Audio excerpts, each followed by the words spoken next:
My beloved brothers and sisters, I want you to pause for a moment and think deeply. Have you ever wondered why we live our lives as though we are never going to die, even though we all know with an absolute certainty that death is the only thing guaranteed to every single one of us, young or old, rich or poor, strong or weak, famous or unknown? Every soul shall taste death. And yet we walk around chasing this world as if we will live in it forever. But the truth is that every breath you take is one step closer to your last. Every sunrise you witness brings you closer to your grave. And the question we must ask ourselves is not if we are going to die, but when. And more importantly, what comes after. And that, my brothers and sisters, is why we need to listen carefully. Because this reminder is not a story about someone else. It is about you. It is about me. It is about all of us. And if you take it seriously, it has the power to change your life before your life comes to an end. My beloved brothers and sisters, the inevitable reality of death is something we cannot run away from. No matter how much we try to ignore it or distract ourselves with the temporary pleasures of this world. Because death is the most certain truth of life. And yet it is the one reality that so many live as though it will never touch them. But Allah Almighty has reminded us again and again that every soul shall taste death. Not some, not most, but every soul. And this means that whether you are young or old, healthy or sick, wealthy or poor, powerful or weak, your moment will come when the angel of death is instructed to take your soul. And on that day, no amount of wealth, no degree, no status, no position, no connections will be able to delay it even by a single second. Because Allah says clearly in the Quran that when their appointed time arrives, it will neither be brought forward nor delayed. And this should awaken us, it should humble us, because we spend our days chasing the dunya as if it will last forever. We argue and fight over things that are meaningless in the long run. We get so attached to material possessions and fleeting moments of enjoyment that we forget the very purpose of our existence. And then suddenly death strikes, sometimes without warning, sometimes in the most unexpected ways. And the person who was laughing and speaking with you a few minutes ago is now lying silent. And that body which had plans, ambitions and dreams has returned to the soil, and the soul has moved on to the next stage of its journey, a stage that is eternal. And what we took lightly becomes the most serious matter, because this life was nothing but a test, and the exam hall has now closed, and the paper has been handed in, and you cannot write another word. My brothers and sisters, think about how short this life really is. The years pass like moments, and what was once your future becomes your past in the blink of an eye. And one day people will stand around your grave, lowering you into the earth, and you will not take your bank balance, your cars, your houses, your followers, or your fame. You will only take your deeds, good or bad. So prepare for that inevitable reality. Prepare for that moment that is guaranteed, and do not be deceived by the illusion that this life is permanent, because it is not. It is fragile, it is fleeting, and the real life begins the moment your eyes close forever. My beloved brothers and sisters, this world that we are living in is nothing but temporary. It is fleeting. It is a place of passing moments, not a place of permanence. And yet we attach our hearts to it as though we will live here forever. But the reality is that every single thing you and I see around us is destined to perish.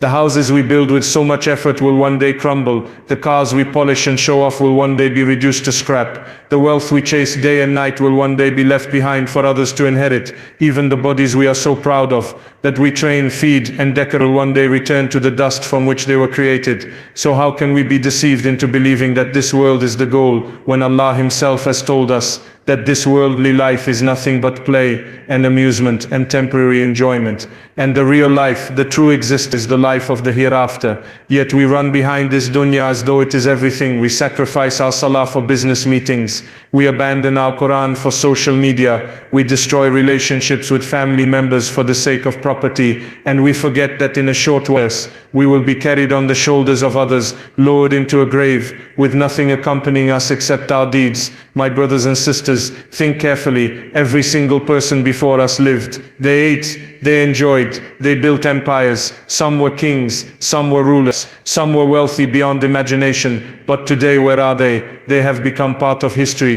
Their names are forgotten, their bodies have turned into dust, and only their deeds remain. So do not let this world deceive you. Do not let its glitter blind you to its reality, because it is like a mirage. It promises satisfaction, but it never truly delivers. The more you chase it, the more it slips away, and the more empty you feel inside. Whereas when you chase the pleasure of Allah, when you prioritize the hereafter, you find contentment even in small things. You find peace in your heart, even if your wealth is little, because you know you are investing in forever, not just in today. So live in this world, yes, but live as a traveler. Take from it what you need for your journey, and never forget that this world is temporary and the eternal home is yet to come. My beloved brothers and sisters, one of the most powerful realities that we often forget is that of accountability. The fact that each and every one of us will stand before Allah Almighty on the Day of Judgment to answer for every single thing we do, whether big or small, whether hidden or in the open. And on that day there will be no excuses, no lawyers, no one to defend us. We will stand alone with our deeds presented in front of us. And Allah has promised us in the Quran that not a word, not a deed, not even a thought escapes His knowledge. And the angels are writing everything down with absolute accuracy, so much so that people on that day will look at their records and say, what kind of book is this that it leaves nothing big or small, except that it has recorded it? My brothers and sisters, think about that for a moment. Every time you spoke harshly to someone, every time you hurt a heart, every time you abandoned a prayer, every time you cheated, every time you clicked on something haram, it is there, it is written. And every time you gave in charity, every time you spoke kindly, every time you forgave someone, every time you shed a tear out of fear of Allah, it is also written. And on that day your own body will bear witness against you, your tongue, your eyes, your hands, your feet. They will speak and testify about what they did, and there will be no way to deny it. And this is why it is so important to live with consciousness,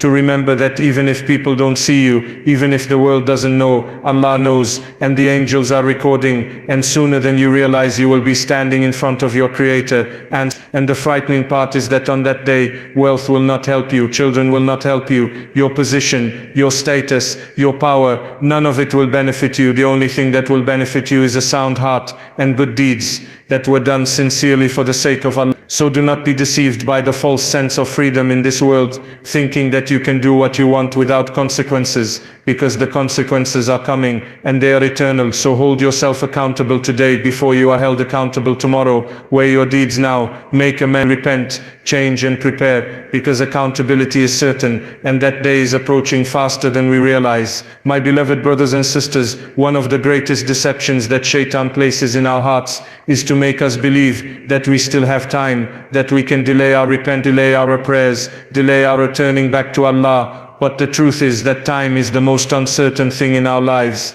We do not know when our clock will stop ticking. We do not know if we will live to see tomorrow. In fact, we do not even know if we will live to see the next hour.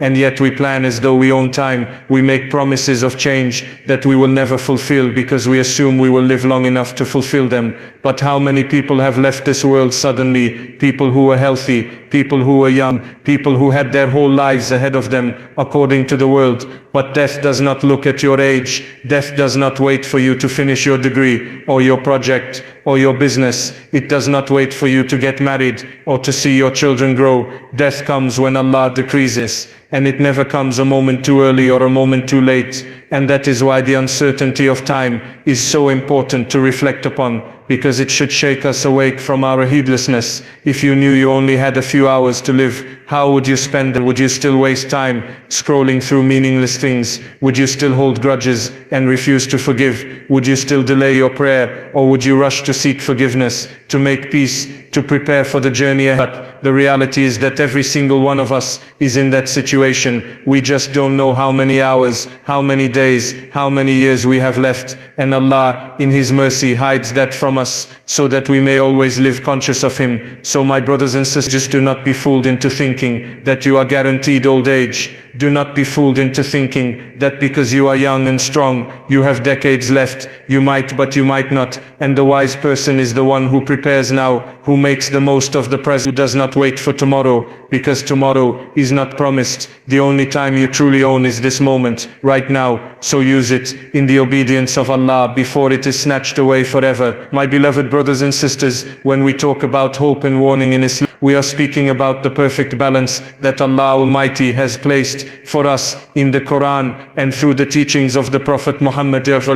Because if we only had hope, we might become complacent, thinking that no matter what we do, we will be forgiven. And if we only had warning, we might fall into despair, thinking that our sins are too great and there is no way back. But Allah, in His infinite mercy and wisdom, has given us both. He has warned us of the severe punishment for those who turn away, for those who persist in arrogance, for those who reject His sign. These warnings are not to break us, but to wake us up, to shake us out of our heedlessness, to make us realize that sin has consequences and disobedience has a price. But alongside those warnings, He has given us the most incredible hope that no matter what we have done, if we sincerely turn back to Him, He will forgive. Because He says in the Quran, do not despair of the mercy of Allah. Indeed, Allah forgives all sins. And this is not a small statement. This is the Creator telling you and me that even if our sins were as much as the foam of the ocean, His mercy is greater so long as we repent, so long as we regret, so long as we make an effort to change. And this balance is what keeps us walking straight on the path. When you feel lazy or arrogant, remember the warnings, remember the punishment of the grave, the fire of accountability of the day of judgment. And when you feel broken, when you feel lost, when you feel like you are too far gone, remember the hope, remember the countless doors of mercy that Allah has kept open until the very moment of death. Remember that He loves to forget. He is more merciful to us than a mother is to her child. So my brothers and sisters, live between hope and fear. Let the warnings protect you from sin, and let the hope draw you closer to Allah, because both are necessary, both are gifts, and both remind us that our Lord is just.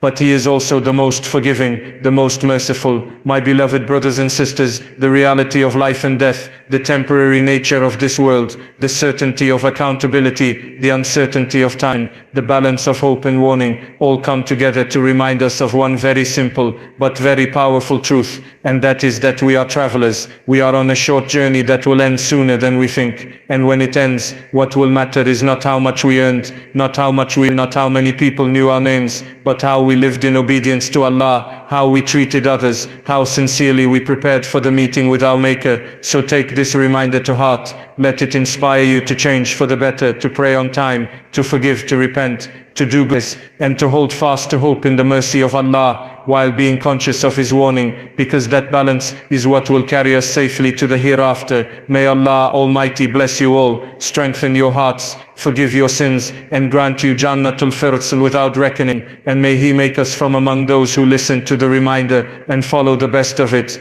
Jazakumullahu khairan for giving me your time. May Allah grant you goodness in this world and the next, and I wish you all the very best as you strive towards. Thank you, and Assalamu alaikum wa rahmatullahi wa barakatuh.